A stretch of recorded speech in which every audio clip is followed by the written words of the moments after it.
নমস্কার সবাইকে। সবাই কেমন আছেন? আশা করছি সকলে ভালো আছেন। আজকে আমি আপনাদের জন্য একটা নতুন রেসিপি নিয়ে চলে এসেছি। আজকে একটা নতুন রেসিপি আপনাদের সঙ্গে শেয়ার করব, সেটা হলো চিকেন মশালা। এই উইন্টারে চিকেন মশালা বাড়িতে বানিয়ে দেখুন, বড় বড় রেস্টুরেন্টও হার মেনে যাবে আপনাদের নিজের হাতের এই চিকেন মশালার কাছে। তার জন্য প্রথমে আমি 850 গ্রাম মতো চিকেন নিয়ে নিয়েছিলাম। তারপর ওটাকে ভালো করে আমি ওয়াশ করে নিয়েছি। এরপর ম্যারিনেট করার জন্য আমি পেঁয়াজ কুচোনো, তার ওপর হলুদ গুঁড়ো, লঙ্কা গুঁড়ো, লবণ আর মাস্টার্ড অয়েল ভালো করে দিয়ে আমি মাখিয়ে নেব। আর আমি সবসময়ই হাত দিয়ে মাখাই, কোনো সময় স্পুন ইউজ করি না, কারণ হাত দিয়ে চিকেনকে ম্যারিনেট করলে ওটা খুব ভালোভাবে সবগুলো চিকেনের সঙ্গে মশলাগুলো গিয়ে ঢোকে, আর যার জন্য চিকেনটা খেতেও খুব টেস্টি হয়। ব্যাস সব কিছু আমি দিয়ে নিলাম। আর একটা বাটিতে আমি নিয়ে নিয়েছি গোটা টমেটো, আর কিছু রসুন কাটা, আর কিছু আদা, আর আমি যেহেতু মাংসে আলু খেতে ভালোবাসি তাই আলু। এরপর একটা বাটিতে আমি নিয়েছি টমেটো বাটা, আর তারপর আদা রসুন বাটা একসঙ্গে, আর পেঁয়াজের পেস্ট। এরপর তাহলে চলুন রান্নাটা শুরু করা যাক। কড়াইটা ভালো করে গরম হওয়ার পরে কিছুটা মাস্টার্ড অয়েল দিয়ে নিয়েছি।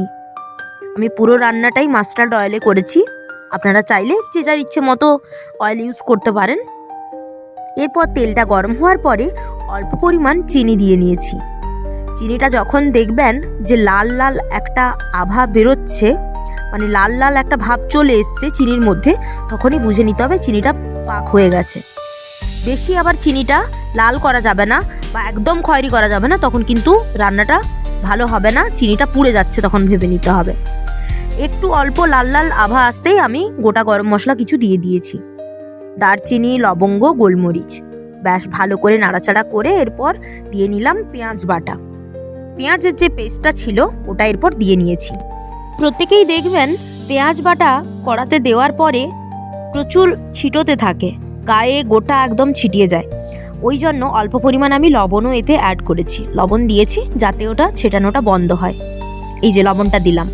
আচ্ছা, এরপর কিছু আমার কাছে কাঁচা লঙ্কা ছিল, কাঁচা লঙ্কাগুলো শুকনো হয়ে গেছিলো, তো সেগুলোকে আমি একটু অল্প পরিমাণ হাত দিয়ে একটু চিড়ে দিয়ে তারপর আমি কড়াইতে দিয়েছি।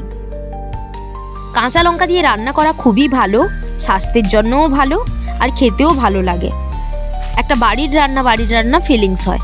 তাও আমরা গুঁড়ো লঙ্কাটা ইউজ করি, কারণটা হচ্ছে কালারের জন্য। এরপর ওই যে বাটা ছিল, মানে আদা রসুনের যে পেস্ট ছিল বাটিতে, ওইটা দিয়ে নিলাম। আদা রসুনের পেস্টটা ভালোভাবে আবার নাড়াচাড়া করব কিছুক্ষণ ধরে, যাতে কড়াতে না লেগে যায়। একটাই জিনিস মাথায় রাখতে হবে, যারা একদম রান্নার বিগিনার্স, মানে সবে মাত্র রান্না শুরু করছেন, তাদেরকে একটা জিনিস মাথায় রাখতে হবে, যখনই মশলা পাক করবেন, মশলা যেন কোনো সময়ের জন্য কড়াইতে না লেগে যায় খুবভাবে। অল্প পরিমাণ লাগুক, ওটা ছেড়ে যাবে ঠিক আছে, কিন্তু খুবভাবে যদি লেগে যায় তাহলে কিন্তু টেস্ট ভালো হবে না। অল্প পরিমাণ সবারই একটু আধটু লেগে যায়। এরপর টমেটো বাটা দিলাম। টমেটো বাটা দিয়ে ভালোভাবে আমি মশলাটাকে নাড়াচাড়া করে নিচ্ছি, ভালোভাবে পাক করে নেব। একটা জিনিস মাথায় রাখবেন, টমেটো বাটা দেওয়ার পরে কখনো জল দেবেন না, যতক্ষণ না ও নিজে থেকে তেলটা ছাড়ছে। টমেটোটাকে যত পাক করবেন তত রান্না কিন্তু টেস্ট ভালো হবে। এরপর অল্প পরিমাণ লঙ্কা গুঁড়ো আর অল্প পরিমাণ হলুদ গুঁড়ো দিলাম। এরপর আমি যেহেতু চিকেন মশলা বানাচ্ছি, তাই এই মশলাতেই আমি একটু অল্প পরিমাণ মিট মশলাও অ্যাড করে নিয়েছি। এতে কি হবে, চিকেন মশলা যেটা বানাচ্ছি ওর টেস্টটা কিন্তু একটু অন্যরকম হবে। আপনারা বাড়িতে করে দেখুন, অবশ্যই টেস্ট খুব ভালো পাবেন। ব্যাস ভালো করে সব কিছু মিক্সড করে নিলাম। মিক্সড করে যতক্ষণ না মশলাটা কষানো হচ্ছে ততক্ষণ অবধি কষাতে থাকবো। দেখবেন মশলা থেকে নিজে থেকেই কিন্তু তেল ছেড়ে আসবে। তেল ছেড়ে এলে তখনই বুঝবেন যে না, হ্যাঁ কষানো হয়ে গেছে। অনেকক্ষণ ধরেই আমি মোটামুটি কষিয়েছি। এরপর এই যে দেখুন তেল ছেড়ে দিয়েছে আর মশলা পুরো পাক হয়ে গেছে। এরপর এই যে ম্যারিনেট করা যে চিকেনটা ছিল ওটা ভালোভাবে আমি দিয়ে নিলাম। ব্যাস, চিকেনটা ভালোভাবে ওই মশলার সঙ্গে মিক্সড করে নিতে হবে, যাতে যেই মশলাটা এতক্ষণ পাক করছিলাম ওই মশলাগুলো যেন প্রায় সবগুলো চিকেনের কাছাকাছি গিয়ে পৌঁছায় বা গায়ে যেন লেগে যায়। ওইভাবে ভালো করে মিক্সড করে নিতে হবে। এরপর আমি কিছু আলু অ্যাড করেছিলাম। ওই 2 পিস আলু 4 ভাগ করে কেটে আমি অ্যাড করেছিলাম। মাংসের আলু খেতে অনেকেই পছন্দ করেন, যারা পছন্দ করেন তারা এভাবে দিয়েও রান্না করতে পারেন। আমার মনে হয় এভাবে মাংসের আলু দিয়ে রান্না করাটা অনেকটাই ভালো লাগে খেতে। অনেকে কি করেন, আলুকে আগে একটু ভেজে নেন কড়াইতে, সেভাবেও আমি রান্না করেছি, তবে তার থেকে আমার মনে হয় এটা একটু বেশি টেস্টি লাগে।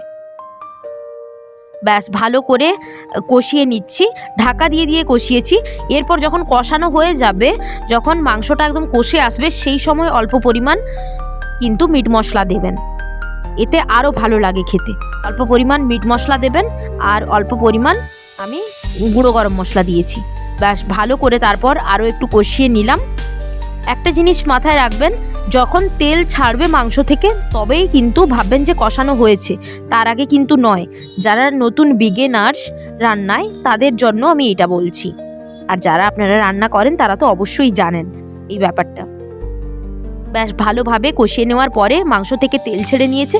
এরপর আমি অল্প পরিমাণ জল অ্যাড করেছি। এখানে গরম জল অ্যাড করলে খুব ভালো হয়।